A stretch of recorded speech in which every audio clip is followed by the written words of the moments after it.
Muy buenas noches para todos. Es un gusto estar aquí con ustedes, participando y hablando con ustedes del tema que nos encanta, que es el tema de las ventas y cómo podemos elaborar el presupuesto.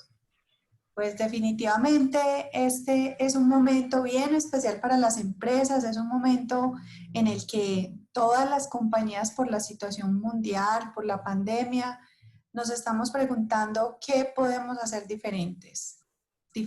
Y desde Finance Group nos hemos puesto a pensar cómo le podemos aportar a la economía del país, cómo podemos ser de utilidad para las empresas y definitivamente este grupo de empresas, de pequeñas y medianas empresas a los que nosotros estamos enfocados, definitivamente creemos que es un eslabón de la cadena productiva, de la economía del país fundamental para que volvamos a salir adelante. Ahora me compartían una estadística y es que a raíz de toda la situación generada por la pandemia, cerca de 8 millones de colombianos pasaron de clase media a estar en niveles de pobreza. Y según un artículo que vi en Semana, después de la pandemia, cerca del 50% de los colombianos van a quedar por debajo de la línea de pobreza. Así que este es un muy buen momento para que todos pensemos cuáles son esas iniciativas alternativas que definitivamente van a llevar a nuestro país a salir adelante. Y qué mejor forma que hacerlo desde las empresas. Así es que para todos bienvenidos, es un gusto para nosotros tenerlos por acá de nuevo. Veo algunas caras que estuvieron ayer en la sesión de preguntas y respuestas. Y justo con eso queremos comenzar hoy, repasando los temas que vimos en la clase anterior rápidamente y comenzando por un tema de rentabilidad del patrimonio. Así que sin más preámbulos, pues vamos a dar un tiempito para que las personas vayan ingresando y mientras tanto vamos a ir repasando el contenido de lo que va a ser nuestro curso y en qué punto vamos.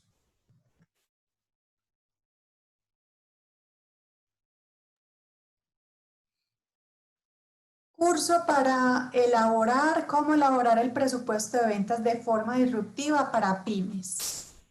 Esperamos que este contenido esté siendo de mucho valor para ustedes y queremos recordarles cuáles son nuestras promesas.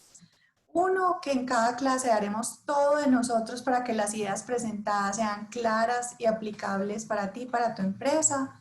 Al final de clase vas a ver que habremos hecho por lo menos un ejercicio práctico. Vieron que la clase pasada hicimos 3 ejercicios y pues eso es lo que queremos, que combine teoría y además práctica. Y si asistes a todas las clases, nuestra promesa para ti es que vas a tener las herramientas necesarias para elaborar el presupuesto de ventas de una forma diferente quizás a como lo has hecho en años anteriores. Así que vamos adelante para recordar cuál es la clase en la que vamos. Entonces, la vez pasada vimos los inputs del presupuesto, aprendimos cómo definir, calcular, valorizar los sueños personales del dueño, cuáles son también sus sueños empresariales y cómo los valorizamos, y además cómo encontrar financiación para ellos. Y si se dieron cuenta, ese tema de la financiación es una forma de filtrar cuáles definitivamente son esos sueños que sí aplican o para el próximo año o necesariamente los tenemos que postergar un poco. Siempre teniendo la visión de cuál es mi propósito, cuáles son mis sueños. Así que ya terminamos la clase 1. Hoy nos vamos a dedicar a este tema, que es el tema de planeación estratégica, hoy octubre 28. La clase del viernes es plan operativo anual, que es cómo poner todo este tema de la estrategia en acciones puntuales, cómo coordinar a los departamentos de la empresa para que ese plan nos quede súper bien estructurado en el año. El lunes tendremos 2 temas, pricing y finanzas comerciales, así que no se lo pierdan porque va a estar muy interesante. El miércoles vamos a hablar del equipo comercial, cómo seleccionarlo, cómo saber si tengo el equipo comercial ideal y además cómo distribuir los presupuestos de venta. El viernes vamos a terminar con seguimiento, o sea, cómo le hago seguimiento a ese presupuesto de ventas para que se lleve a la realidad. También van a recibir de nosotros unos bonus track, unos valores agregados que queremos entregarles por haber participado en este curso.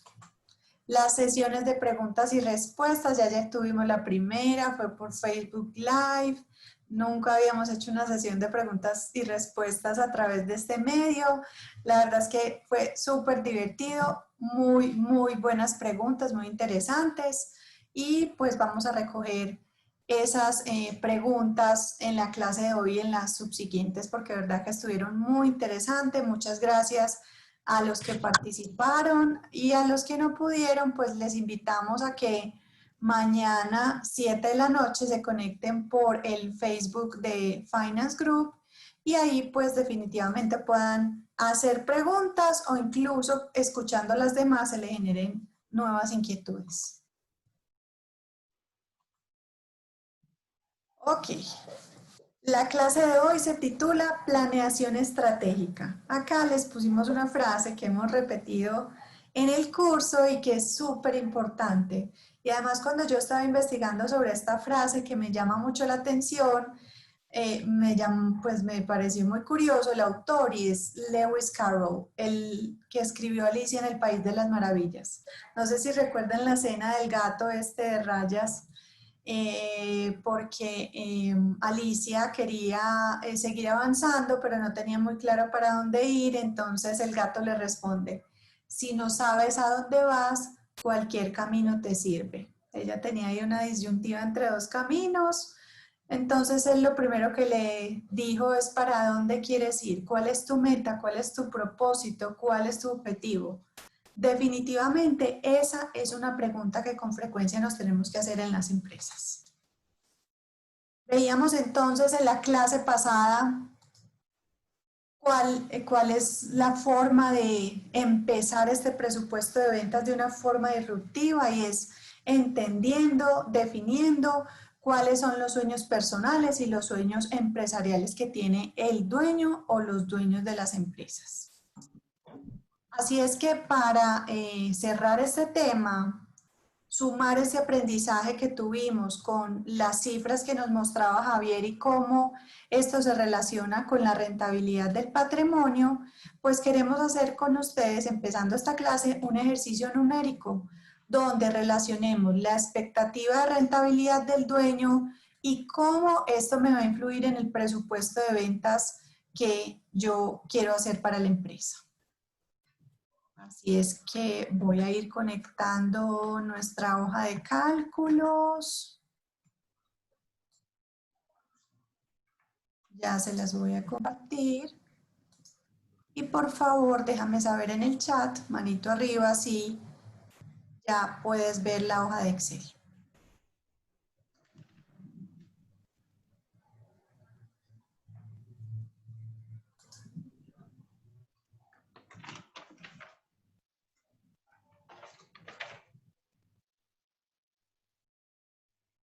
¿Pueden ver la hoja de Excel? Ahí.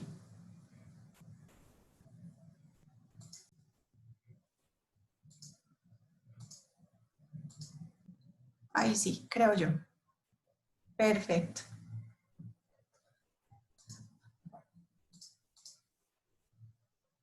Ok, entonces nos habíamos quedado la clase pasada en cuáles son los recursos requeridos por parte del dueño para el próximo año. Acá lo que hice fue una depuración. ¿Cuál fue esa depuración? Le quité todo aquello que no correspondía a la empresa. Así es que vamos a analizar cada una de las partidas. Entonces, primera partida, este dueño dijo, yo mis sueños los voy a financiar primero con los salarios que me paga la empresa. Ahí hay un, digamos, un punto de partida y es que el dueño hace parte de la empresa, es empleado y además se le paga salario. En caso de que el dueño no sea empleado, pues no podría ir esta partida de salario, ¿de acuerdo? Por eso les damos las opciones para que de acuerdo a la naturaleza de relación que tenga hoy el dueño con la empresa, pues ustedes van a configurar su tabla de requerimientos de dueño. Segundo, este tema de los arrendamientos también lo tengo acá con amarillo y con rojo porque, ¿qué es lo que puede pasar? Y es frecuente. El dueño tiene un edificio, una bodega donde funciona la empresa. Por esa bodega u oficinas que son de propiedad del dueño como persona natural, funciona la empresa, que es una razón social aparte. Nuestra invitación, recomendación es que esos arrendamientos estén formalizados con un contrato entre el dueño y la empresa. Ahí partimos de una suposición, de un supuesto, y es que empresa y persona tienen NIT y porque son personas diferentes. ¿Eso qué quiere decir? Persona natural tiene un número de cédula. Persona jurídica tiene un NIT. Nuestra recomendación, como lo veíamos desde la clase pasada, es que las finanzas personales, las cuentas, los NITs, esté todo separado. ¿Por qué hacemos esa claridad? Porque tú no te puedes arrendar a ti mismo. Si la empresa está en nombre de la persona natural, no hay NIT, no hay persona jurídica, entonces yo no me puedo arrendar a mí mismo. Entonces, ¿por qué para este caso que les estamos acá ilustrando sí lo hicimos? Hay una persona natural que es dueño, tiene una cédula, hay una empresa que tiene un nombre aparte, RUT aparte, NIT aparte, y esta persona natural le arrienda propiedades a la empresa. La pregunta que nos podríamos hacer en ese punto es, ¿por qué es necesario pagar arriendo? Uno, por un tema de mercado, y es mantener a la empresa con unos costos similares a los que tiene su competencia y que acerquen a la realidad. Porque ahí hay una realidad. ¿La realidad cuál es? La realidad es que la empresa está usando unas edificaciones, bodegas, oficinas, como se llame, que no son de su propiedad. Entonces, eso requiere, así fuera un tercero o en este caso es el dueño, se le debe pagar un arrendamiento. Lo razonable es que esté dentro de los valores de mercado. Entonces, para este caso que estamos ilustrando, este dueño tiene una propiedad, la empresa funciona en esa propiedad y por eso se le paga un arrendamiento. Así que parte de sus ingresos vendrá de ese arrendamiento. También habíamos dicho que en este caso al dueño le van a pagar unas utilidades, ¿cierto? Entonces le vamos a pagar 467 millones de pesos de utilidad, de manera que el total del requerimiento para el próximo año es 647 millones. Ahora, ¿cómo sabemos entonces esos 647 millones qué rentabilidad le van a representar al dueño? Vamos entonces a usar el concepto que nos explicaba Javier en la clase pasada, y es que vamos a calcular el ROE o rentabilidad sobre el patrimonio neto esperada por los dueños. Vamos a recordar entonces que en la clase pasada veíamos que en el estado financiero de esta empresa teníamos estado de la situación financiera y estado de resultados. Vamos a fijarnos en una partida especial. Esa partida, ¿cómo se llama? Aportes de capital. Tiene un nombre contable diferente, lo puse así para que ustedes me entiendan. Estos 2.500 millones de pesos a diciembre 31 de 2020 son el capital, la inversión que este dueño, estos socios hicieron cuando crearon la empresa, o que incluso por acá, por ejemplo, en 2019 hicieron un aporte adicional, seguramente porque había proyectos de inversión nuevos, hicieron ese aporte. Así que el saldo de la inversión que ellos han hecho en este negocio es de 2.500 millones de pesos. Ahí es muy importante que tengamos en cuenta el ámbito competitivo, que eso lo vamos a ver mucho hoy. Un negocio de las mismas características en términos de deuda con terceros, deuda con accionistas o inversionistas, con un nivel de activos similares, con un nivel de ventas similares, un posible competidor, alguien que quiera crear un negocio similar al nuestro, debería hacer una inversión similar a esta que hizo nuestro socio. Es por eso que es súper importante que analicemos este indicador, porque este indicador nos permitirá saber qué tan competitivos y además qué tan atractivo está siendo mi empresa para otros inversionistas. Recuerden que estamos en un marco competitivo.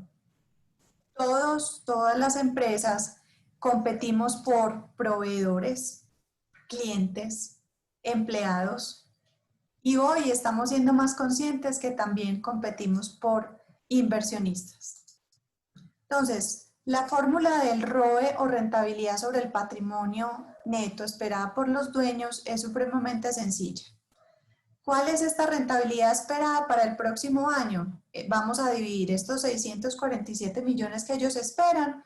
¿Sobre qué? Sobre la inversión que hicieron, que ya entonces vimos en los estados financieros que son 2.500 millones de pesos. Así que 647 de 2.500 millones de pesos da 26%.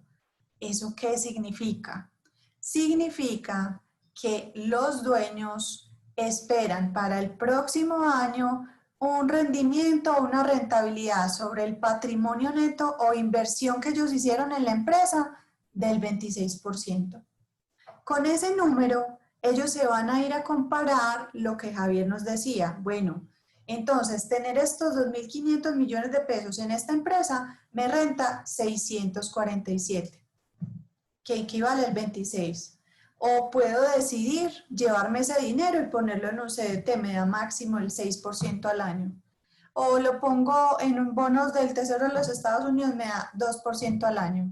O voy a invertir en acciones, entonces me dará el 8% al año.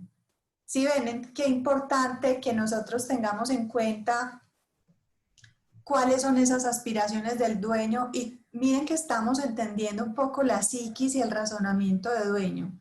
Y acá, pues, cuando les estoy hablando, es porque queremos pararnos en las dos posiciones. Cuando soy dueño, estoy entendiendo cuáles son los sueños, las aspiraciones que yo tengo, y también incluso estoy aprendiendo a comunicárselas al equipo sin necesidad de ir al detalle. Y cuando me paro en la parte de los empleados, directores del área comercial, emprendedores que estamos al interior de las empresas, entonces yo ya sé, voy a entender mucho mejor cuando un dueño me pide cierto presupuesto de ventas o me dice yo necesito tanto dinero de la compañía, ¿de dónde viene ese razonamiento? ¿Ok? ¿Ahorita bien? Bueno, vamos a poner por acá unos micrófonos en silencio y vamos a continuar. Ok, entonces, habiendo entendido este tema, acá estamos parados hasta la visión del dueño. Ahora, ¿cómo nos sirve esta información de los sueños, de la rentabilidad requerida por los dueños para armar el presupuesto de ventas? Miren esto. Vamos a ocultar por ahora por acá. ¿Qué es esto? Esto es un estado de resultados, PIG, y nos vamos a atrever, para el caso de esta empresa que estamos usando de ejemplo, en tu caso reemplázala por la que tú estés representando, entonces nos vamos a atrever a hacer un estado de resultados proyectado para el próximo año. ¿Qué es lo primero que necesitamos? Esta estructura. ¿De dónde sale esta estructura? De los históricos. 1, históricos, y 2, metas. Acá veíamos entonces que ya teníamos un estado de resultados con los datos de 2018, 2019, y nos atrevimos también a proyectar con los financieros, con tu contador, una información para 2020. Esa información, entonces, vamos a tener las ventas, los costos, gastos, ingresos y gastos no operacionales, una estimación de impuestos, y eso nos da una utilidad neta. Por ahora olvidémonos del EBITDA. Eso nos da cada una de las partidas y su porcentaje sobre la venta. Entonces vamos a analizar cada uno. Por ejemplo, en el caso de los costos, como el 2020 es año de pandemia, entonces los costos nos dieron 68%. Pero nos reunimos en equipo y dijimos, no, esos costos del 68 es imposible, vamos a mirar qué negociaciones hacemos, cómo trabajamos con los proveedores y nuestra cadena de valor y vamos a ponernos la meta que va a ser 66%. Ahí tenemos ya una exigencia. En gastos operacionales, por acá teníamos el 30, sin embargo en años anteriores habíamos llegado al 21, al 28. ¿Por qué se nos subió el 30? Por la pandemia, tuvimos que pagar salarios sin que los trabajadores vinieran a trabajar, todas las, digamos, casuística que no sabemos por este tema de la pandemia. Sin embargo, para el otro año tenemos una meta bien exigente en gastos, vamos a tener una política de austeridad y ahí vamos a hacer una optimización bien importante. Por lo demás, no son partidas relevantes, entonces no lo vamos a revisar. En este tema de impuestos, ¿qué tendríamos que ver? Si hay una reforma tributaria, entonces, ¿cómo esto nos va a afectar la rentabilidad? Por ahora, vamos a asumir que el tema impositivo va a seguir igual. Así es que nos vamos a atrever a hacer 3 primeros escenarios de presupuesto de ventas. Acá, importante, 2 líneas, porque las demás van a ser un porcentaje sobre la venta. ¿Cuáles son esas líneas que hay que definir? Vamos a tener muy presente entonces la venta y la utilidad neta. Entonces en la venta vamos a tener acá, atrevernos a hacer un primer escenario con 8.000 millones de pesos. ¿Por qué lo llamamos pesimista? Porque proyectamos que en 2020, año de pandemia, terminaremos vendiendo 8.000 millones. Así que, perdón, 9.000. Miren que vamos a terminar proyectado vendiendo 9.000. Para el próximo año nos atrevemos a pensar en un primer escenario donde nos vaya peor que este año. ¿Qué pudiese pasar para que nos vaya peor que este año? Y acá, pues con toda esta estructura de costos y gastos, llegamos a una utilidad neta de 471 millones de pesos. Importantísimo, lo veíamos ayer en la sesión de preguntas y respuestas. Calcular la rentabilidad sobre el patrimonio. ¿Cómo lo vamos a calcular? Estos 471 millones de pesos, ¿sobre cuál? Los mismos 2.500 que fueron la inversión de los socios para esta empresa. ¿Eso cuánto nos da? 19%. Ese 19 nos deja por debajo de este 26. No vamos a decir que es bueno ni malo, simplemente nos da elementos para negociar el presupuesto, ¿ok? Segundo escenario, optimista. Nos vamos a ir con 11.000 millones de pesos. Ahí, importante tener en cuenta las condiciones históricas.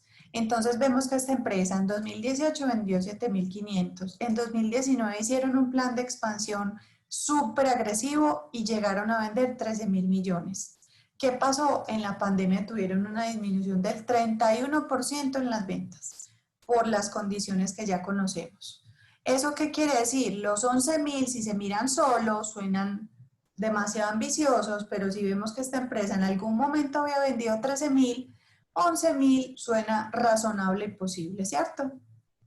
Tercer escenario, moderado. Encuentro un escenario entre los dos. Bueno, entonces con este optimista, ¿cuál es la rentabilidad sobre el patrimonio que nos da? 26%. ¿Cómo la calculé? Igualito. La utilidad neta sobre los 2.500 millones de pesos.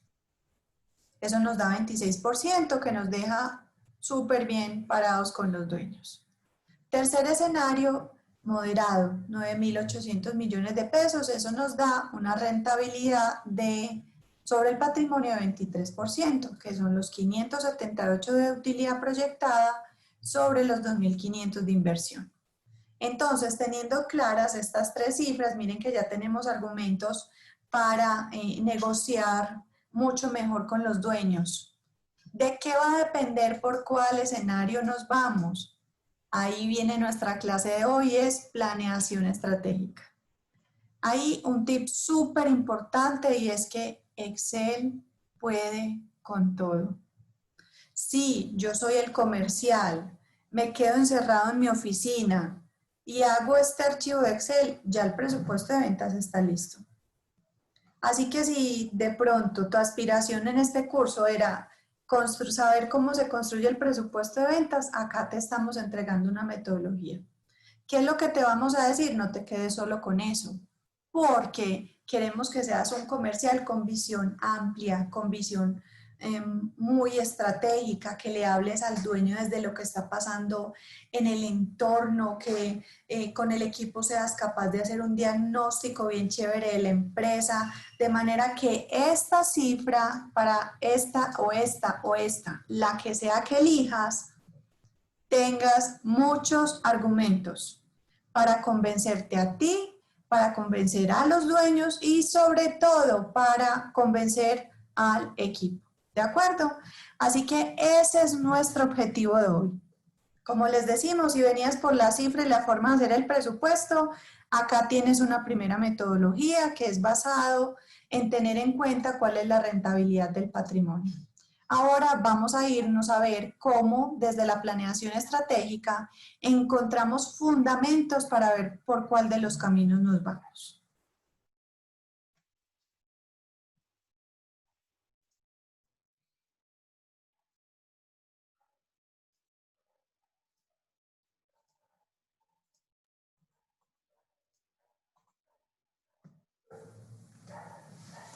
Bueno, entonces en términos de planeación estratégica es súper importante comenzar con este paso que ya vimos, es cuánto aspiro a ganar como dueño y que la compañía entera lo tenga claro.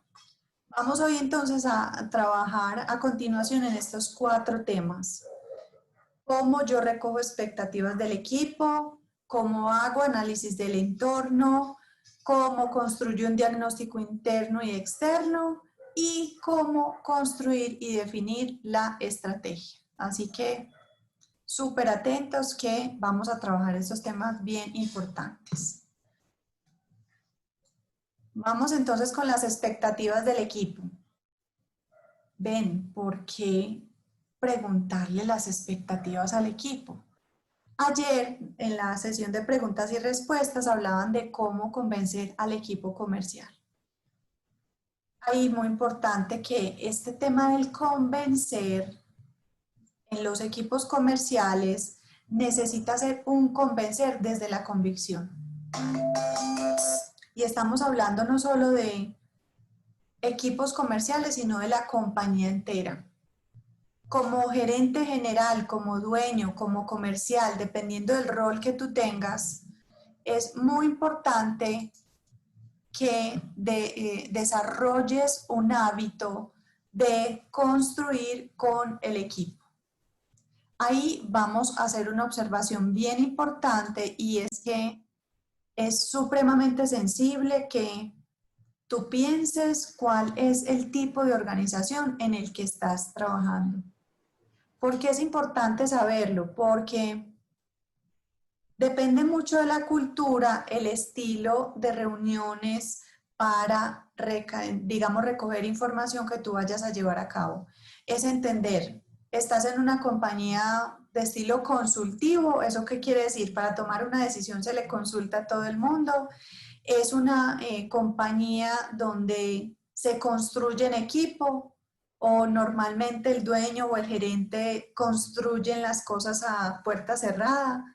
Así que es muy importante que tú hagas un análisis de cuál es la cultura de la empresa en la que se va a llevar a cabo este tema del presupuesto de ventas. Esto que nosotros estamos proponiendo es un elemento fundamental porque es muy diferente para los equipos cuando se les convoca a construir y cuando no se les convoca. Esta metodología propone que sea el equipo el que participe en la construcción de la estrategia y de los planes que vamos a hacer el próximo año. Ahí hay que tener cuidado con algo y es muy importante seleccionar cuáles son las personas que van a participar. Y también importante elegir el moderador, ojalá que sea objetivo.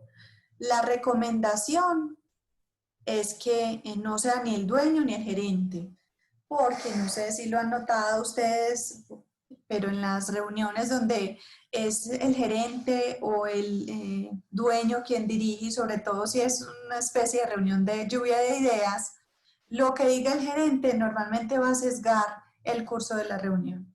Así es que es muy importante que se diseñen bien los espacios para que se pueda recoger el máximo número de ideas posibles. ¿Cuáles son los puntos que nosotros les estamos sugiriendo acá? Primero, cautivarlos con sueños empresariales, mostrarles el norte. Ven lo importante que el dueño tenga claro cuáles son sus sueños. Esos sueños van a marcar el norte de la empresa. Una de las responsabilidades más grandes que tiene el dueño o el gerente general de una empresa es mostrarle a las personas el norte, para dónde vamos. Lo segundo, hacer un ejercicio de escucha activa. El ejercicio de escucha activa implica, como su nombre lo indica, que yo no esté pensando la respuesta, mi propia respuesta cuando el otro está hablando. Es que significa que yo tengo una actitud de apertura para escuchar lo que me vayan a decir. Y puede que lo que me digan me guste o puede que no me guste. ¿Ok? Importantísimo también permitirle al equipo soñar. Ahí hay dos formas de hacer este tipo de sesiones para recoger ideas. Supremamente abierta, mañana por favor traiga anotado cuál es lo que ustedes sueñan para la empresa el próximo año. Ese sería un ejemplo de sesión súper abierta que la verdad yo no lo recomiendo. Lo más recomendable es hacer una sesión de abierta para recoger ideas con unos parámetros, incluso con una introducción, incluso se puede hacer un video, un conversatorio, mandar un correo bien explicado y bien escrito, también se vale. ¿Con qué? Con los parámetros de las ideas que estamos recogiendo para el ejercicio estratégico del próximo año. Hay una cosa bien bonita y es que normalmente las soluciones a las dificultades, problemas, a los desafíos que tienen las empresas está en la base de la pirámide. ¿Eso qué quiere decir? Hay tesoros escondidos entre las personas de los equipos de trabajo. Así que invitación, se haga un ejercicio para escuchar qué es lo que las personas tienen para decir. Acá importantísimo, promover la argumentación con cifras, datos y hechos. ¿Eso qué quiere decir? Lo van a ver en toda esta sesión de hoy. Las opiniones se valen siempre que tengan un soporte en cifras, datos y hechos. ¿Ok? Que eso le da objetividad al ejercicio, porque normalmente los gerentes evitan este tipo de ejercicios por la cantidad de sesgos que puede llegar a tener por las emociones, las opiniones, incluso los choques entre un departamento y otro. Una forma de cauterizar, vacunar, evitar es esta, promover la argumentación con cifras, datos y hechos. Y por último, este es más que un paso, es un tip, y es que se propone una consulta individual y después una posterior validación con el equipo. ¿Eso qué quiere decir? Vamos a hacer el ejercicio estratégico del próximo año, definimos los parámetros con los que se van a recoger las ideas, definimos el método, va a ser en una reunión, a través de un correo, una encuesta, en lo que sea. Y pues lo ideal es que primero se haga una consulta individual. ¿Eso qué quiere decir? Le pedimos a cada persona que anote, envíe sus ideas. ¿Por qué? Porque cuando en un equipo, esto también hace parte de las dinámicas de los equipos, cuando en un equipo se pone un ejercicio y empieza una persona a decir sus ideas, eso sesga completamente las ideas de los demás. Por eso es importante que antes de esa sesión cada uno llegue con sus ideas anotadas. Así les garantizo que siempre van a tener un montón de ideas y además pues tengan una metodología para clasificarlas. Cuáles son las que podemos aplicar ya, cuáles quedan para años siguientes, etcétera, etcétera. Entonces, ¿cuál es el método que les proponemos? Primero, lanzar el reto al equipo. Acá les estamos poniendo un ejemplo y es ejercicio estratégico del próximo año, qué ideas se les ocurren, qué nuevos negocios, qué productos nuevos, cómo podemos mejorar para el cliente. Segundo, generación de ideas individual, ya les explicamos por qué. Tercero, formar equipos interdisciplinarios para que filtren esas ideas. Y cuarto, seleccionar las mejores ideas en equipo. Porque también estar en equipo hace un filtro. Yo puedo tener anotadas 10 ideas, pero cuando ya es la hora de exponerla, me doy cuenta que me voy con 6. Esas otras 4 no son para el momento. En fin, entonces ayuda también como filtro que las pongan en equipo. Otro tip súper importante. ¿Cómo tenemos información de la mejor calidad? Que al final para este ejercicio estratégico es nuestra materia prima. La calidad de las ideas y los datos debe ser excelente. La cantidad también importa. Si siguen estos pasos que les dijimos para recoger ideas, seguramente les van a resultar bastantes. Y el método también es fundamental. Ya les hemos dado varios tips sobre el método. Todo dependerá de qué, cuáles son los recursos con los que cuentas en tu empresa y cuál es el estilo de la cultura. Oiga, es que sabes que en nuestra empresa no nos gustan las reuniones largas, perfecto. Pon unas reuniones de 15 minutos donde se lean ideas, se filtren y se pasen a la siguiente instancia. Entonces dependerá mucho de eso. Ya les hemos dicho, defina el tipo o el método con el que se van a recoger las ideas, haga primero una generación de ideas individual, filtrelo después en grupo y de ahí pues esperamos y suponemos que van a salir muy buenas ideas en cantidad, en calidad y pues que haya sido elegido con un método que les permita tener a ustedes las mejores ideas. Bueno, vamos entonces a pasar al tema del análisis del entorno. En este tema de análisis del entorno hay muchas metodologías. Se pueden contratar estudios, se puede hacer un diagnóstico al interior de la empresa. Este que les vamos a proponer se llama matriz Pestel. ¿Por qué Pestel? Pues porque cada una de esas letras pues indica uno de los ámbitos que vamos a analizar para poder definir la estrategia. Ahorita les decíamos, importante que el presupuesto no sea definido a puerta cerrada en la oficina, sino que tenga en cuenta el entorno. Hay muchas herramientas, como les contamos, para analizar el entorno. Acá les vamos a mostrar una de ellas, ¿de acuerdo? Y vamos a darles un ejemplo de cómo para esta empresa que estamos usando para el curso fue aplicada. Primero, entonces, PESTEL significa, vamos a analizar entorno político, E de económico, S de sociocultural, T de tecnología, E de ecológico y L de legal. Cuando hablamos de la P de político, ¿cuáles son los temas que analizamos? Estabilidad del gobierno, carga impositiva, reformas tributarias, migraciones. Ahí pues les damos un tip y es que dependiendo de los recursos con los que cuenten las personas que van a participar en este proceso de planeación estratégica, la sugerencia es formar equipos interdisciplinarios. ¿Eso qué quiere decir? Para analizar el tema político, pues pones a una persona del área jurídica, pero también a alguien de contabilidad, pero también a alguien comercial, y así te armas un equipo que no tiene que ser muy grande, puede ser pequeño, y les das tareas de investigar en periódicos con amigos, en la competencia, estos tipos de temas políticos. ¿Cuál acá es la pregunta? La pregunta es, ¿cuáles son los aspectos políticos que van a afectar la empresa en sus resultados positiva o negativamente el próximo año? Y ya le das esa tarea con unos requisitos y una estructura a los equipos y salen a buscar. Y obviamente pues les das un tiempo límite. Muchachos, tienen una semana para encontrar estos datos. Segundo, análisis del entorno económico. ¿Ahí qué va?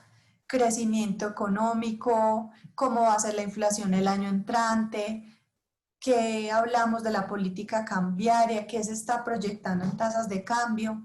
Entonces ahí a los equipos armas otro equipo interdisciplinario, entonces pones a alguien de mercadeo, alguien de finanzas, alguien de logística y los pones a analizar lo económico.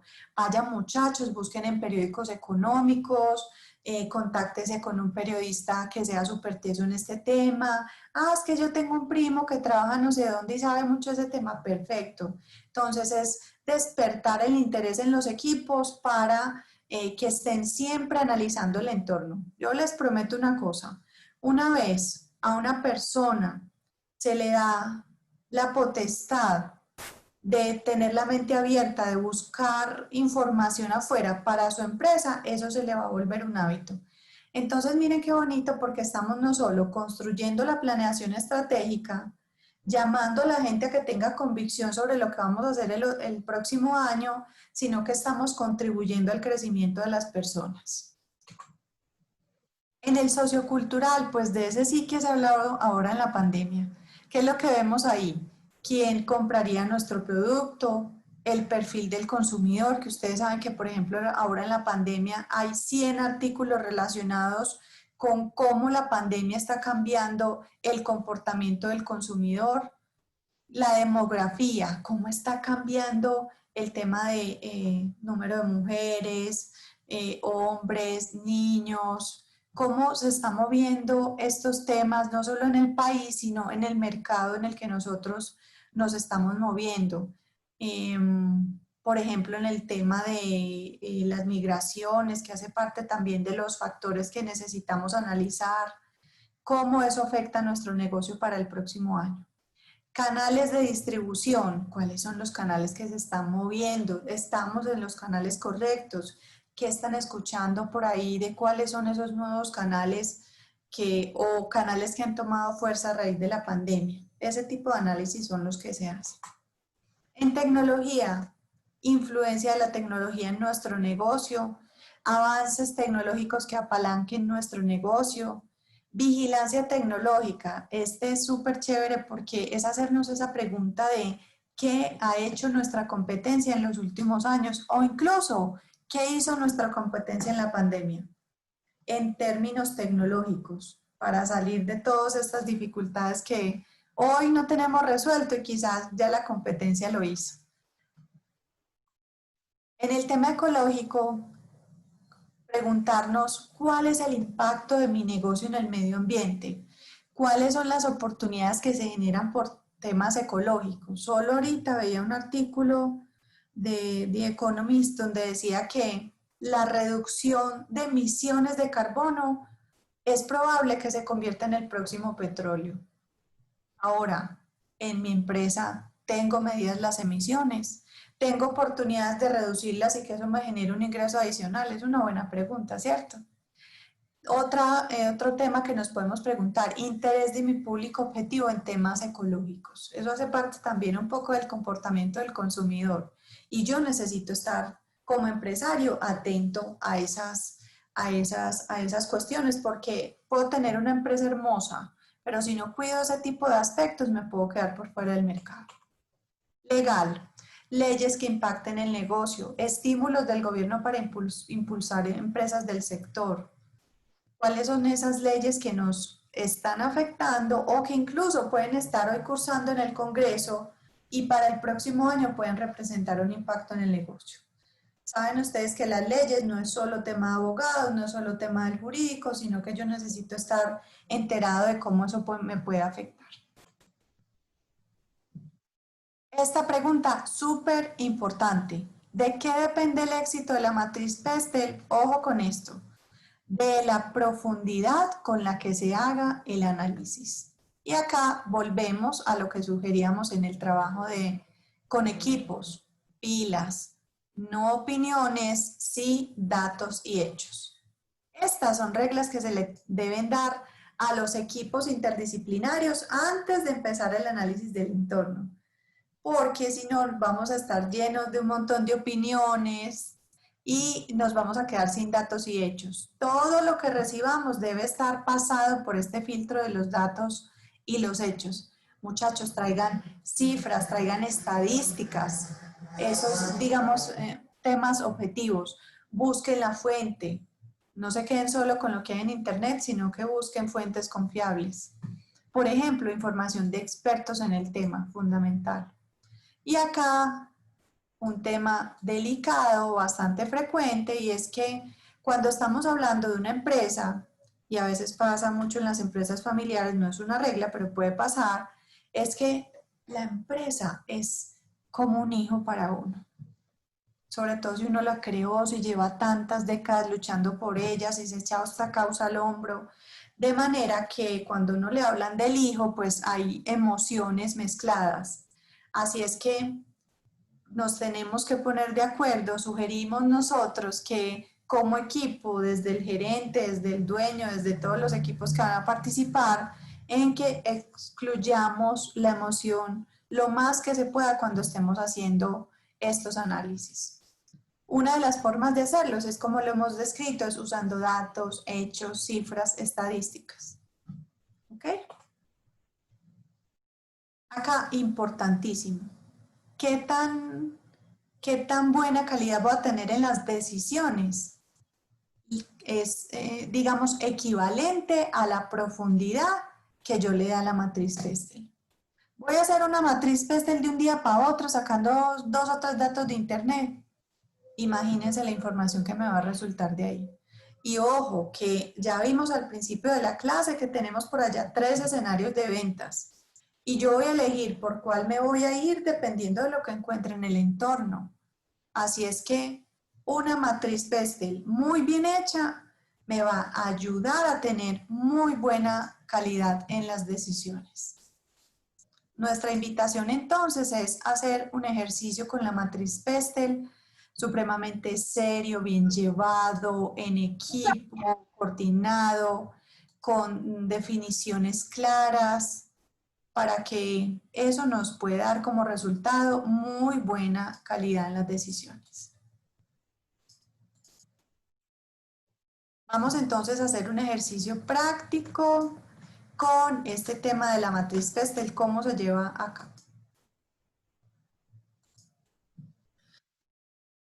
Vamos a recordar entonces que para el caso de esta empresa, es una empresa de producción, si se quiere, porque son semillas, son especias, son harinas.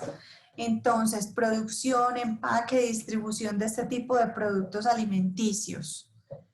Acá tenemos representantes de todas las industrias, servicios, comercio, manufactura.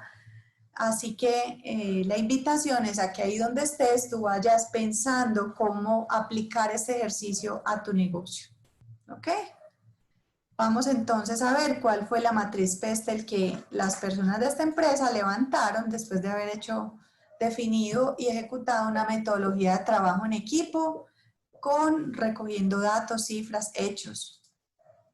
En el ámbito, el primer factor es el factor político. ¿Qué encontraron ellos que pueda afectar el negocio para el próximo año? Inestabilidad del gobierno de Duque, hay pre-campaña presidencial y el tema de la migración desde Venezuela. Acá, ¿qué es lo que vamos a hacer? Vamos a clasificar ese impacto en corto, mediano y largo plazo. Definiendo corto plazo como menor a 6 meses, mediano plazo entre 7 y 12 meses y largo plazo mayor a un año. Acá pueden existir cosas que ustedes digan, ven, pero eso en vez de ser negativo es positivo, perfecto. Miren, yo les digo una cosa, una matriz Pestel entre una empresa y otra, así se definen los mismos aspectos. Puede ser que el tiempo de impacto, el tiempo de impacto y el tipo sean diferentes. Lo que es positivo para una empresa puede ser negativo para la otra. Eso suena muy obvio, pero es importante que ustedes lo tengan en cuenta en el análisis, porque esto no es como que nos podemos copiar de otra empresa, no, porque cada una tiene que hacer el análisis para las condiciones específicas que tiene esta empresa el próximo año. Bueno, entonces miren que cada uno de estos aspectos lo clasificamos como corto, mediano y largo. Ah, ok, ya voy a mirar qué pasa. Gracias, Luisa.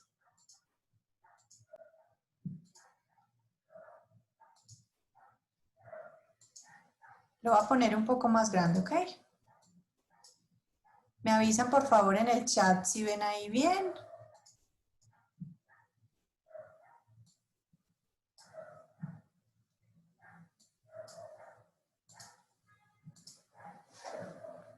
Perfecto.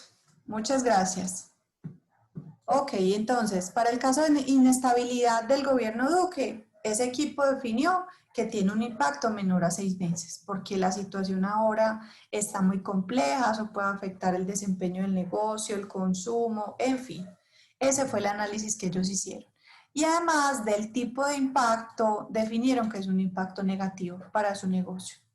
En el tema de precampaña presidencial, definieron que les va a impactar a mediano plazo entre 7 y 12 meses y qué tipo de impacto neutro, no es ni positivo ni negativo.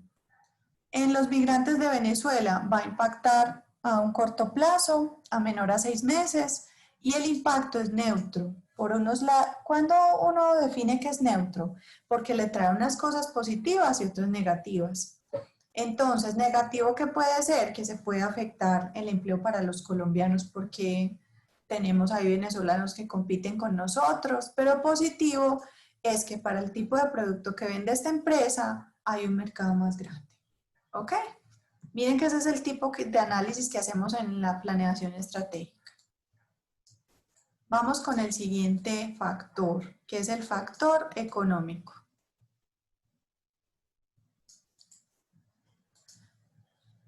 En el factor económico, entonces, ¿este equipo qué análisis hizo?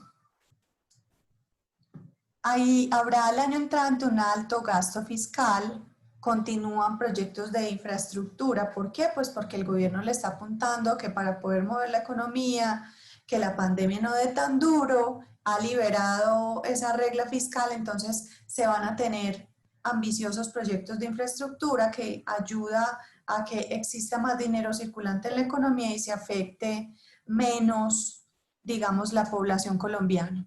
Entonces, para el caso de esta empresa, nos va a afectar en el largo plazo, o sea, más de un año, y va a tener un impacto positivo.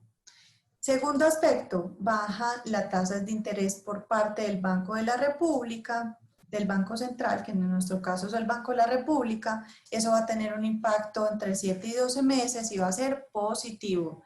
Nos va a dejar los recursos más baratos para poderlos invertir en nuestro negocio. Y acá lo que hablábamos ahorita al principio de la clase es un alto nivel de pobreza y bajo consumo. Nos va a afectar en el corto plazo y este es un impacto negativo. Miren que en la medida en que, digamos que acá es muy chévere porque incluso cuando se esté haciendo este trabajo puedes dividir el equipo en dos. El que está presentando y exponiendo este análisis del entorno y otra parte del equipo que puede estar analizando cuáles son las medidas, los proyectos, las iniciativas, qué hacer el próximo año para mitigar estos aspectos. Sigamos entonces con sociocultural.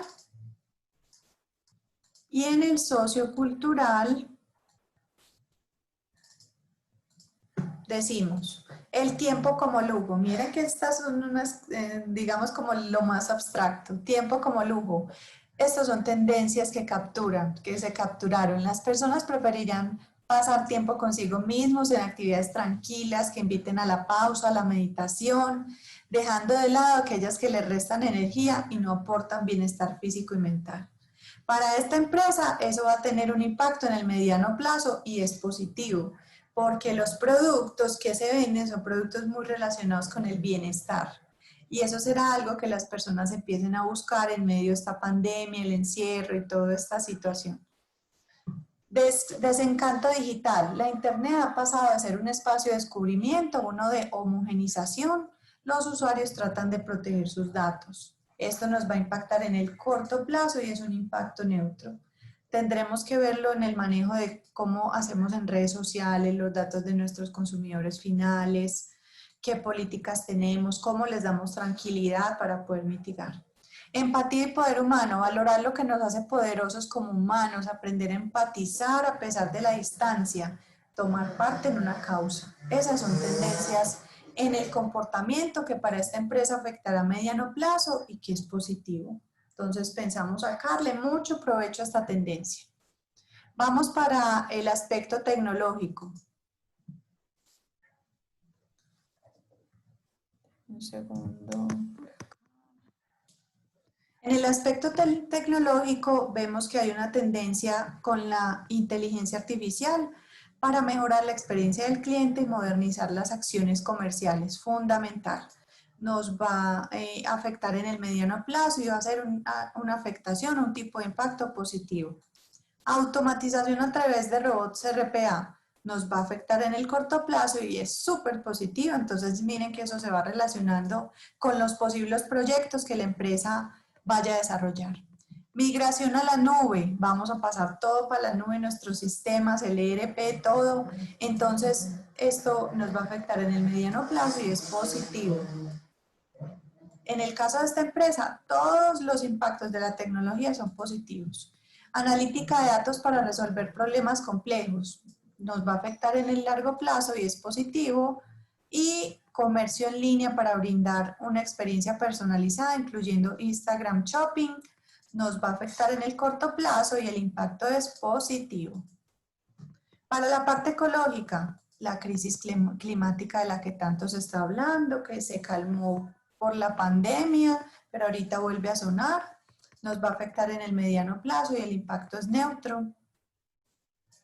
Economía circular, usar materiales reciclados, promover la logística inversa de los envases, reducir el consumo.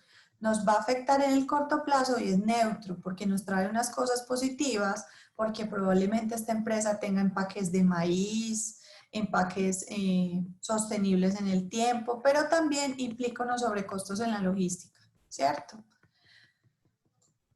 Impacto ecológico en las decisiones tecnológicas, medir cuál es el impacto en el ambiente de las decisiones que tomamos. Esto es súper importante y en parte, miren que se van relacionando cosas, por eso esta empresa toma la decisión de irse a la nube para reducir, digamos, el impacto ecológico en los servidores que tenía en la empresa.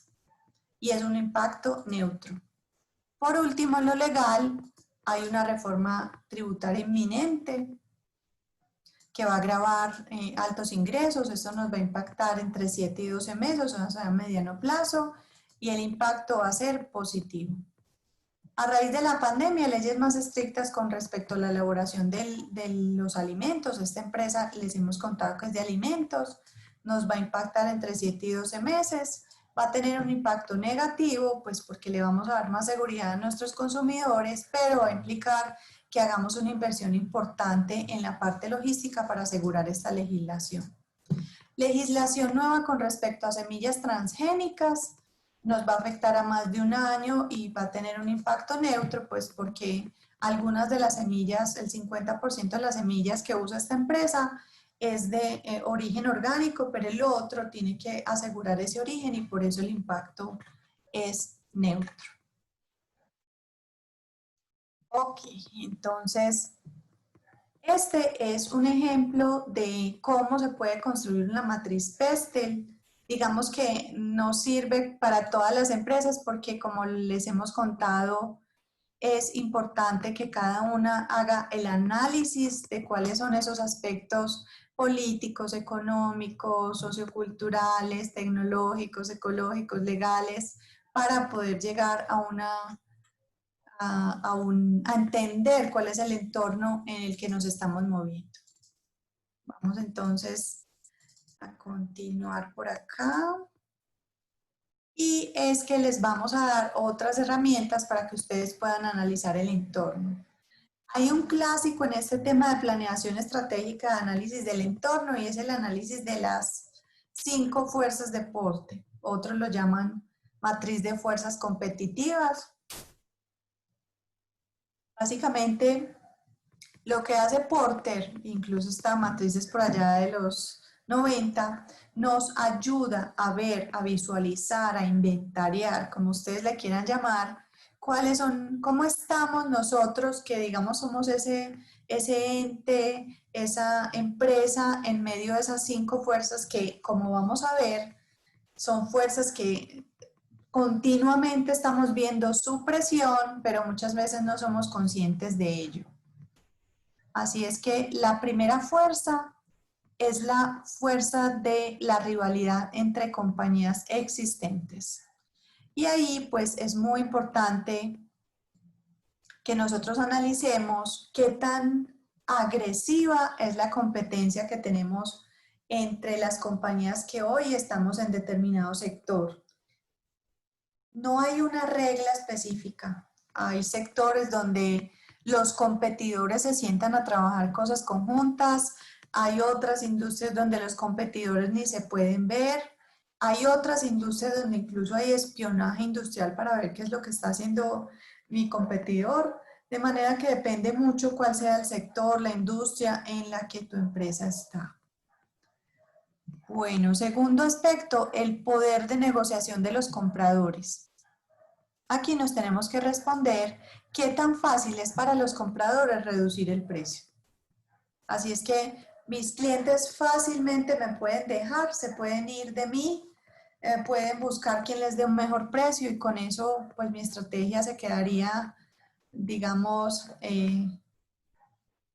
bien retada porque el precio es súper importante, sin embargo sabemos que el precio debe ser un integrante, un componente de una estrategia integral. Esa estrategia integral es con la que yo compito y es la que voy y le ofrezco como propuesta de valor a mis clientes. De manera que este tema del precio es bien sensible, así que yo necesito analizar qué posición competitiva tienen hoy mis compradores o mis clientes frente a mí.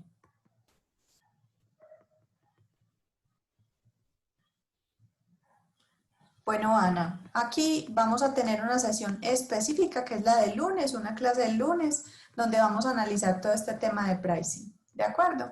Acá estamos hoy viendo el entorno competitivo, cómo saber cuál es el entorno en el que me estoy moviendo y con eso pues tomar decisiones con respecto a la estrategia.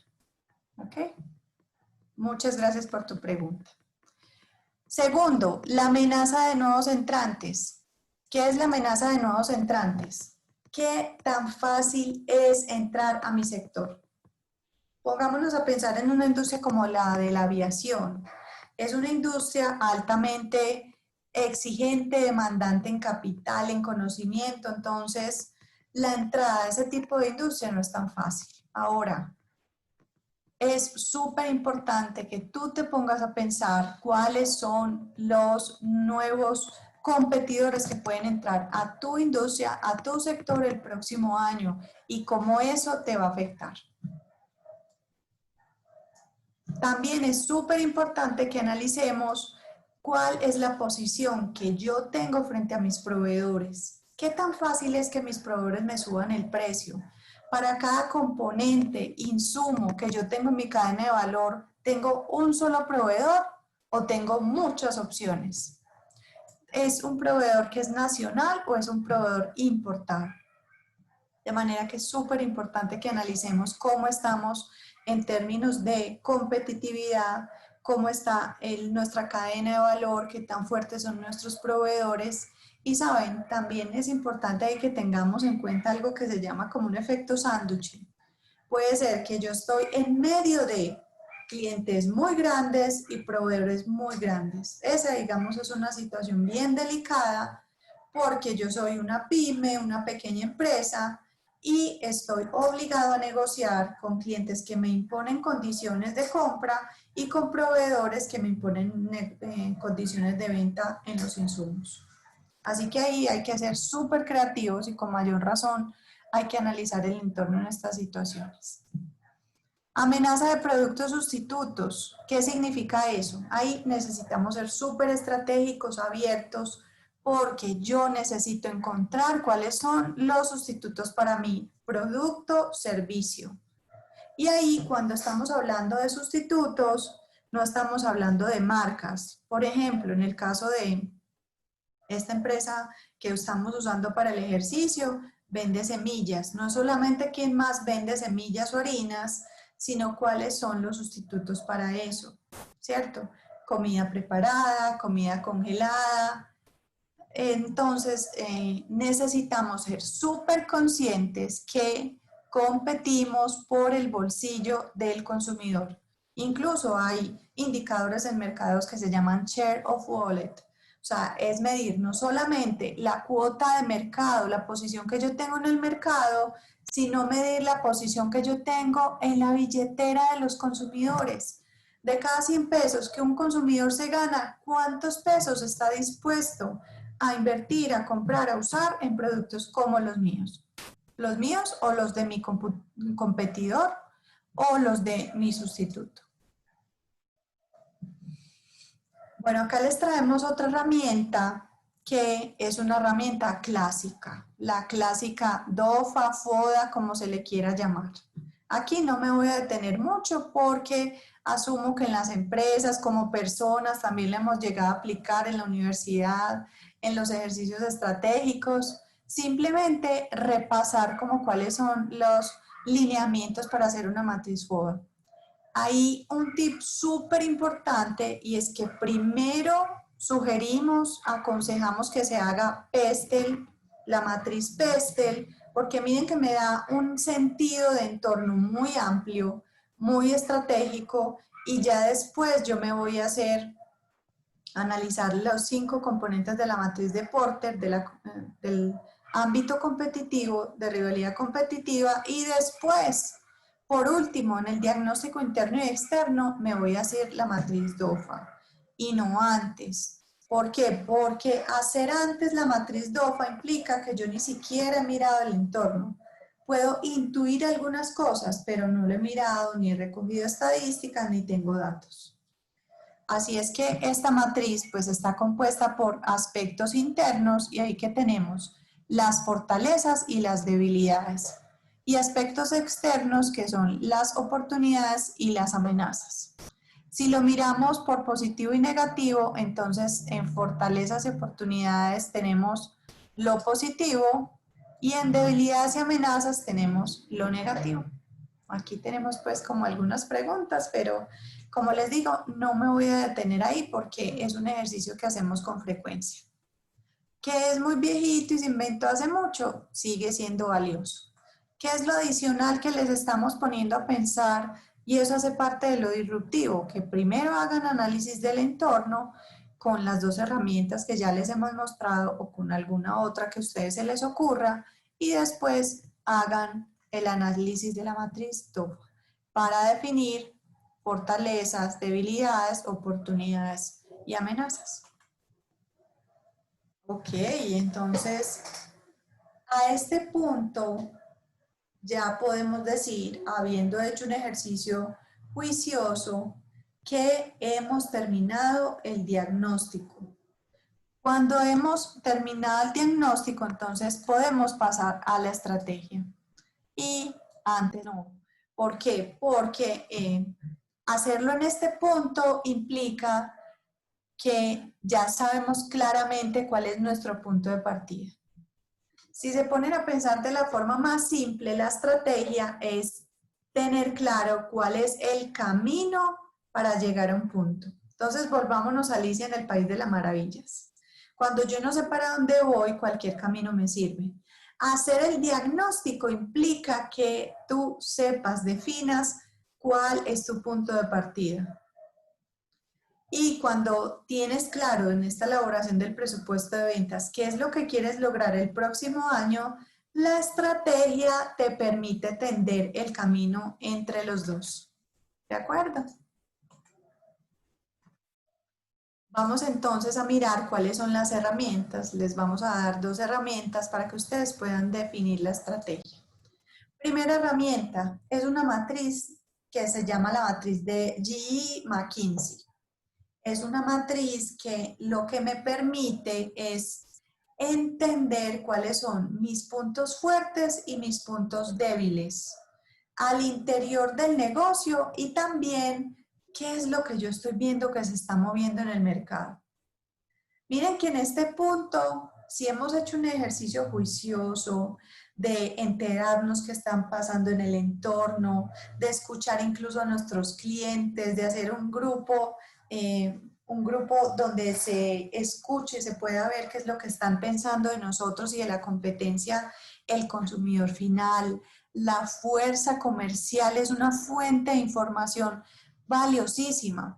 Muchas veces pagamos estudios de mercado, que una firma venga, nos analice el consumidor, cuando escuchando a la fuerza comercial tenemos información de primera mano de lo que está escuchando, de lo que está ocurriendo en el mercado.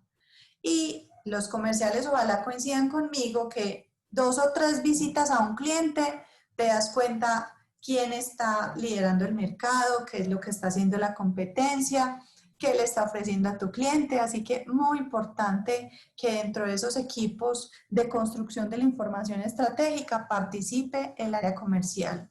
Y no solo los ejecutivos que están en la oficina, sino muy importante las personas que están en el campo. Esa información que recogemos del mercado, entonces, es importante para este ejercicio de la matriz de GE McKinsey que la clasifiquemos en qué tanta fortaleza tiene mi negocio allí y qué tan atractivo es el mercado. ¿Por qué? Primero, vámonos con el tema de fortaleza en el negocio. ¿Qué significa fortaleza del negocio? ¿Qué tan experta es mi empresa haciendo ese producto o moviéndose en ese mercado? Ah, no, es que llevamos 20 años, ya dominamos el tema, somos altamente productivos, nos ocupamos en los 3 primeros lugares de la industria, somos referente nacional, incluso pudiésemos llegar a ser referente internacional. Ahí yo digo, soy fuerte en el negocio. Me buscan, me llegan los clientes. Eso es ser fuerte en el negocio. Estamos hablando de una fortaleza interna que se ve desde el exterior. Ahora, ¿qué tan atractivo es el mercado? Depende mucho de la visión del socio. ¿Qué es lo que aspira ese socio? ¿Qué se está moviendo en el mercado? ¿Qué es lo que aspira a hacer, tener el socio en los próximos años? De manera que es muy importante ahí analizar, cruzar qué es lo que se está viendo en el mercado y cuáles son las intenciones del socio. Por ejemplo, el tema de e-commerce. Hoy puede ser muy atractivo, pero si tenemos un socio que está en plena plan de sucesión, preparando a un sucesor, que ya estás preparando su jubilación, probablemente un negocio que es riesgoso, que es innovador, que va a implicar que se cambien muchos procesos y mucha mentalidad al interior de la compañía, no le sea tan atractivo. Espero hacerme entender porque vamos atando como todos los puntos que hemos venido aprendiendo en este curso. Ok, entonces para entender esa matriz, vamos entonces a ver que en la fortaleza del negocio yo voy a clasificar mis productos y los canales en los que hoy estoy en alta fortaleza, media o baja. Y en el caso de estos productos, canales, mercados, también los voy a clasificar en baja, es muy poco atractivo para nosotros, medianamente atractivo o es súper atractivo. Con esa información, y este es un ejercicio que se puede hacer en un tablero con post-it, rayando, también importante que llevemos números, las ventas que tuvimos de cada canal y cada producto el año pasado. Ahí, entonces, ¿qué es lo que vamos a hacer en términos de la estrategia? Y las que cuando ya hablamos de verbos, esto ya es estrategia. ¿Eso qué quiere decir? Cuando hablamos de recoger, proteger, invertir, ahí ya estamos hablando de acciones y estrategia es acción. Es una acción que me va a llevar de un punto original en el que estoy hoy hacia un punto final al que quiero llegar el próximo año. Entonces, la filosofía de esta matriz nos indica que un negocio que sea donde yo soy fuerte, miren que acá tenemos los que son, yo soy muy fuerte, acá en la mitad tenemos donde yo soy medianamente fuerte y acá tenemos los que yo soy débil. Entonces, ¿qué es lo que esta filosofía o esta matriz, esta metodología me va a proponer? Vamos a ponerlo acá en otro color. Primero, ¿qué es lo que yo debo hacer con aquellos negocios, productos, líneas, unidad de negocio, como usted lo quiera clasificar, donde yo soy fuerte y donde es muy atractivo para mí? Yo debo invertir, crecer y sobre todo proteger o cuidar mis fortalezas. Miren que a este punto ya hice la matriz FODA, yo sé cuáles son mis fortalezas. Así que yo voy a cuidar, proteger mis fortalezas. ¿De quién? De la competencia. ¿De quién? De los proveedores que pueden afectar mi posición competitiva. Y miren que acá hay un trío bien importante. Entonces yo tengo, por ejemplo, acá tengo una alta fortaleza de negocio y digamos que el mercado es medianamente atractivo. O tengo una mediana fortaleza de negocio, pero el mercado sigue siendo muy atractivo. Para estos tres, la estrategia, la sugerencia, la invitación de esta metodología es que invierta y crezca, porque tengo muy alta fortaleza de negocio y eso lo combinamos con mediana o alta, digamos, atractividad o nivel de atracción del mercado. Ahora, ¿qué es lo que pasa con estas tres? El nivel de inversión baja. ¿Por qué? Porque yo soy fuerte en mi negocio, pero ya ese mercado empieza a tener o es poco atractivo para mí. ¿Ok? Esta es una de las decisiones más difíciles de tomar, porque yo me siento fuerte en ese negocio, pero es a veces complejo llegar a entender que ese negocio está volviéndose malito.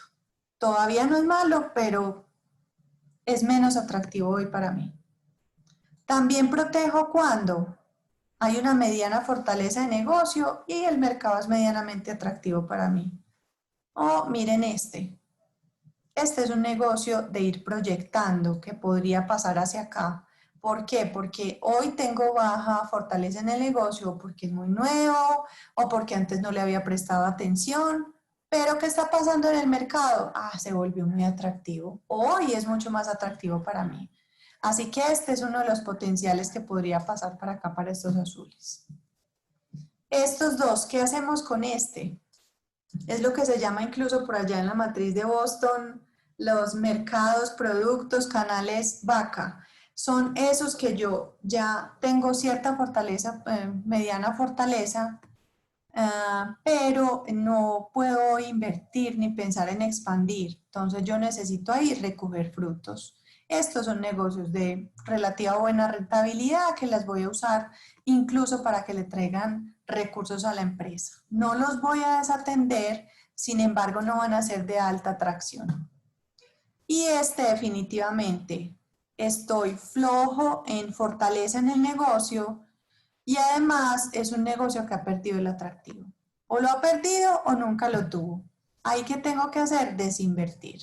Hay que tener cuidado porque si tengo clientes actuales no descuidarlos, mirarlo muy estratégicamente. ¿Ok?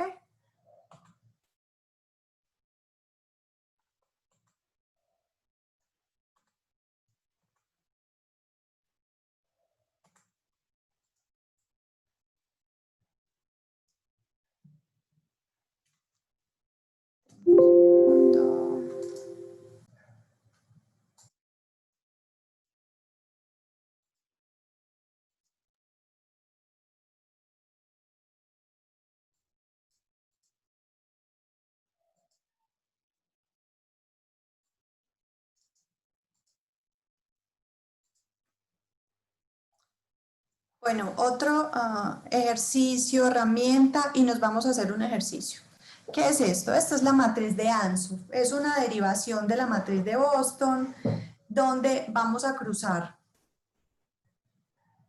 lo que hoy tenemos como mercado, clientes, canales, también pudiésemos llamarlo, y los productos. ¿Eso qué quiere decir? Que vamos entonces a poner en una sola matriz cuáles son los productos que hoy tengo denme un segundo, cuáles son mis productos y si son existentes, ya los tengo creados, desarrollados o necesito desarrollarlos. O en el lado del mercado, si son mercados, canales, clientes existentes o definitivamente es un nuevo mercado para mí. Cuando nosotros tenemos mercado existente y producto existente, a eso le vamos a aplicar una estrategia de penetración de mercado. Las voy a ir mencionando en el orden, ¿cierto? ¿Qué es estrategia de penetración de mercado? Cuando yo le apuesto a aumentar el volumen de las ventas a los clientes actuales. ¿Eso qué quiere decir? A mis clientes actuales yo voy a buscar venderles más o encontrar nuevos clientes para los productos actuales dentro de ese mismo mercado. Esa es la estrategia de penetración de mercado. Ahora, ¿cuál podríamos decir que sigue? La estrategia de desarrollo de mercado. Entonces, es un mercado al que hoy yo no he llegado, es un mercado nuevo para mí. Sin embargo, de forma muy estratégica, voy a llevar a ese mercado los productos que ya tengo. Por ejemplo, esa estrategia cuando se sugiere, ¿sabes qué? Es que me estoqué mucho, hice una inversión impresionante en inventario, tengo un montón de producto terminado y me estoy quedando corto de flujo de caja. Esta es muy buena estrategia. ¿Qué es lo que pasa? Ahí vas a necesitar inversión en mercadeo, en conocer ese nuevo mercado, porque si bien tú ya tienes los productos, es un mercado nuevo para ti. Así que eso implicará un riesgo. De estas 4 estrategias, la menos riesgosa, no quiere decir que no tenga riesgo, pero la menos riesgosa es esta de penetración de mercado. Lógicamente, a menos riesgo también es posible que sea menos probable que tengas más incremento en las ventas. ¿Eso qué quiere decir? Por acá hay más potencial de que tú puedas incrementar las ventas. ¿Qué hacemos entonces con esta estrategia de desarrollo de mercado? ¿Adaptamos los productos que ya tenemos o les hacemos alguna modificación que no implique grandes inversiones a nuevos canales o nuevos mercados? Entonces, por ejemplo, ahí una buena forma de hacer esto sería exportar. Inventario que yo ya tengo, producto que ya tengo desarrollado, decido llevarlo y ofrecerlo en otro país. La estrategia de desarrollo de producto que implica que mantenemos la misión actual que tiene la empresa, el mercado donde nos hemos movido. Sin embargo, decidimos desarrollar nuevos productos que mejoran mi desempeño. ¿Por qué eso es mejorar el desempeño? Porque tengo mismo mercado, es probable que tenga el mismo equipo comercial, mismos vendedores, solo que a ese vendedor le voy a ampliar, por decirlo así, para que me entiendan bien, el catálogo de productos que va a ofrecer. Eso permite incrementar el ticket promedio, venta promedio, orden promedio, como ustedes le quieran llamar. Eso optimiza la estructura. ¿De acuerdo? Vamos entonces con la estrategia de diversificación. Esta estrategia pues es la última alternativa porque es la más arriesgada. Digamos que acá les hemos venido contando cuál debería ser como el proceso lógico que se lleve, aunque una estrategia integral puede tener contenido de cada una de estas. ¿Por qué esta estrategia de diversificación es la última alternativa? Porque es una estrategia en la que te vas con toda, vas con nuevo mercado y a ese nuevo mercado le llevas nuevos productos. Esta es una estrategia que normalmente se usa cuando la empresa ha tenido muy buenos resultados en años anteriores, tiene una plática guardada, hay fortaleza financiera, entonces los dueños han decidido hacer una inversión importante porque esta es una inversión de riesgo. Como puede que nos vaya bien, la saquemos del estadio, puede que ese proyecto no salga como lo habíamos planeado y perdamos ese desarrollo de producto y ese habernos lanzado a los nuevos mercados. Sin embargo, es una apuesta supremamente válida. Vamos entonces a ver en términos prácticos para esta empresa que estamos usando en el ejercicio, cuál entonces podría ser la construcción de una matriz ANSO. Vamos llevando entonces el paso a paso del ejercicio que estábamos haciendo. Vamos a hacer un repaso de lo que hemos visto entonces en esta clase. Dijimos,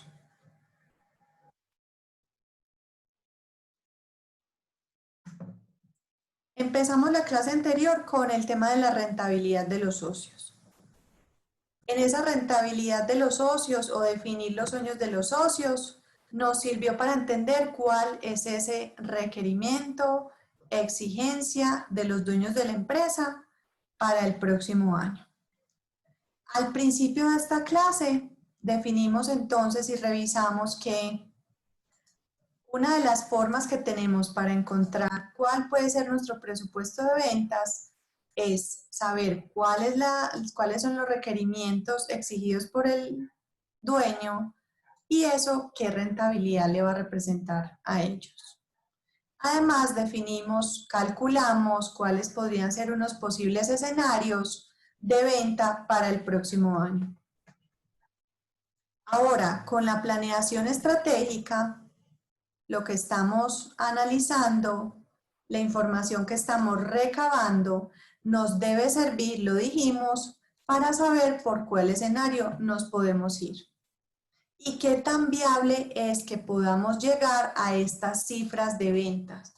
Con el ejercicio estratégico ganamos en convicción, en información, para construir el presupuesto de ventas. De manera que esta cifra que ponemos acá en la línea de ventas sea una cifra que de verdad nosotros sepamos que es viable, posible, alcanzable. ¿De acuerdo? Entonces, acá en esta matriz de ANSO vamos a seguir poniéndole números. Desde el entorno, desde el análisis del entorno, construimos el diagnóstico. Eso nos permitió tener claridad cuál es la posición que tiene la empresa hoy en su entorno. Después analizamos la matriz hicimos el análisis de la DOFA y vimos cuáles son nuestras debilidades, oportunidades, fortalezas y amenazas. Ahí entonces esa matriz nos permite ver cuáles son los posibles planes para mitigar esos riesgos. Y con la matriz de Ansoff, lo que nosotros empezamos a construir, determinar, es cuáles son esas estrategias que nos van a permitir llegar al número. ¿De acuerdo? Acá les tenemos entonces un ejercicio. Por favor, escríbanme en el chat si están viendo la hoja de Excel.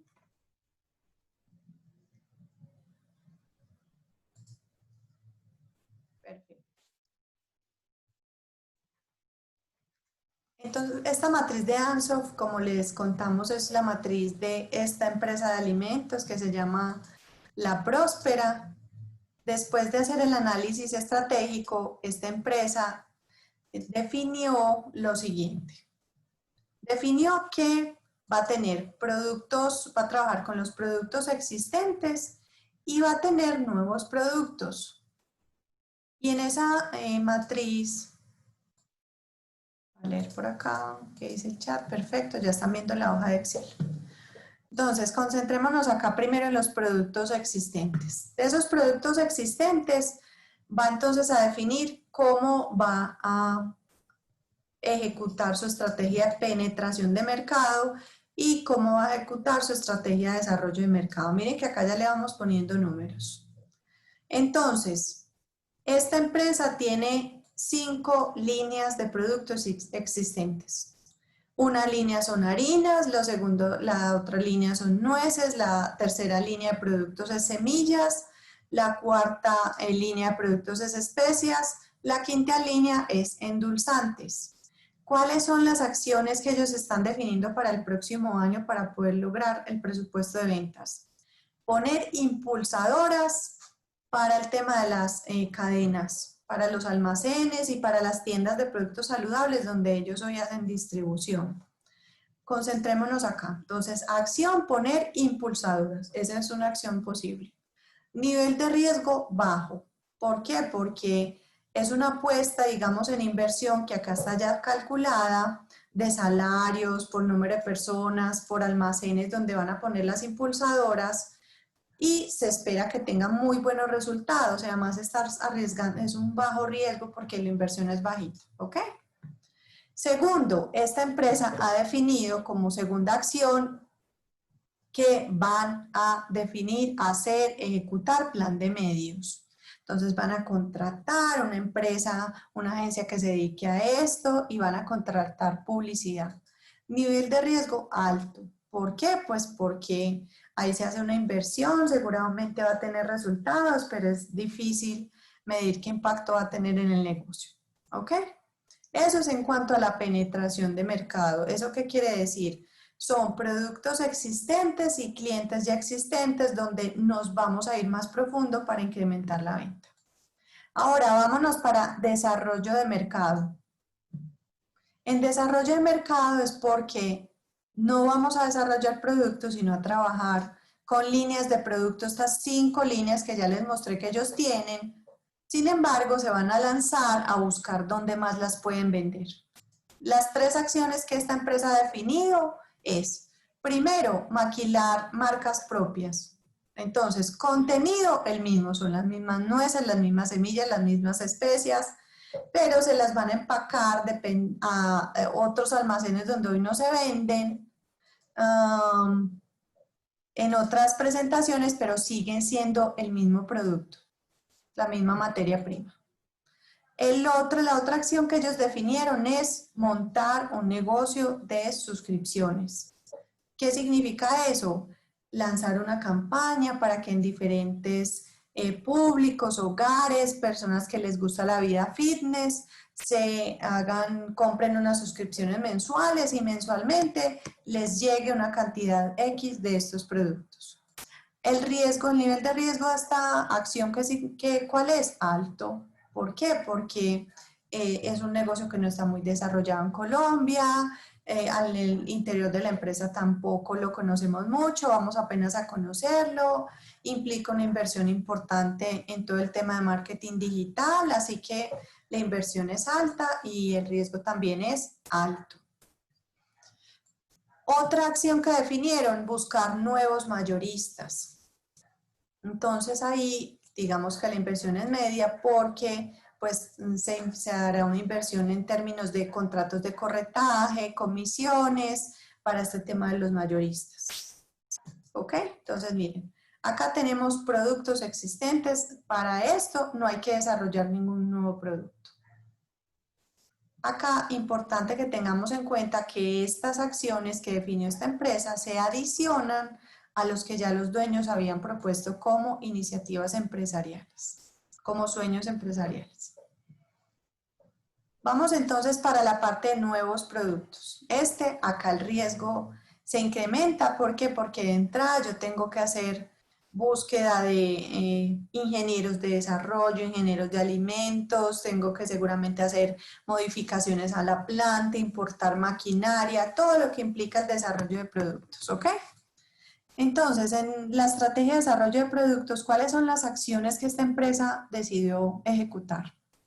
Decide que van a elaborar unas premezclas listas. Entonces, por acá arriba hay unas harinas que son de solamente un ingrediente. Se van a arriesgar a hacer un tema de premezclas.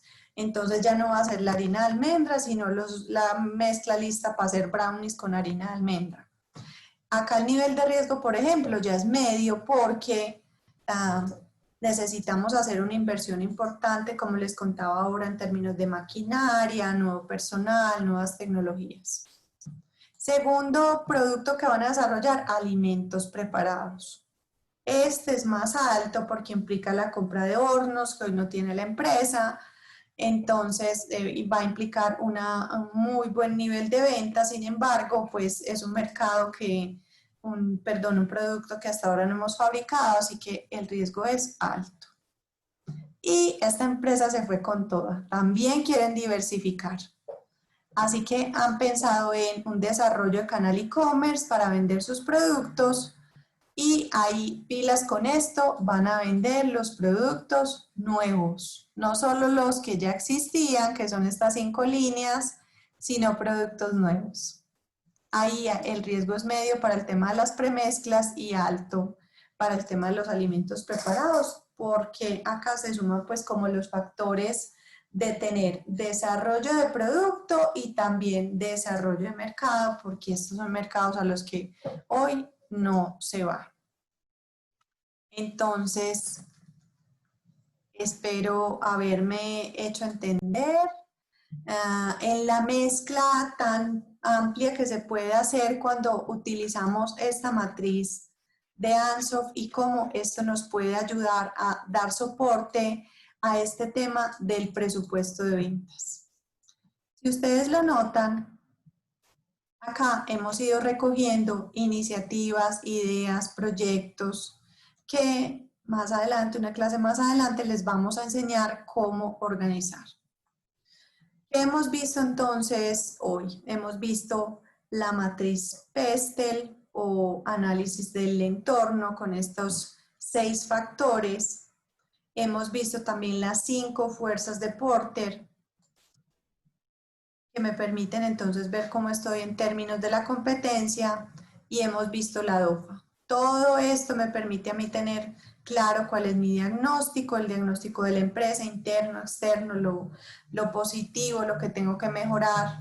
Y ya cuando hablamos de estrategia, de los cómo, entonces nos vamos a usar estas 2 matrices. Como les decimos, hay otras herramientas que pueden encontrar, sin embargo, estas nos parece que ayudan mucho a entender cuál es el paso a paso en mi estrategia. Bueno, el tema de los objetivos estratégicos se van a desprender de estos 2 anteriores y eso lo vamos a ver en la próxima clase. Cómo definir objetivos, cómo definir metas y cómo esto les puede ir atando a este tema del presupuesto comercial. ¿De acuerdo? Entonces, miren que cuando hablamos de la matriz de G y McKinsey, lo que estamos definiendo en términos del presupuesto de ventas es qué tanta fuerza le vas a dar, por ejemplo, a cada unidad de negocio. Porque si se lo ponen a ver, cuando estamos hablando de qué tan fuerte, qué tan atractivo es el mercado en el que nosotros estamos o al que queremos ir, ya eso me va marcando una pauta de qué peso le voy a dar a cierta unidad de negocio dentro del presupuesto de ventas. Ahí estamos hablando de unidades de negocio, de productos, ¿de acuerdo?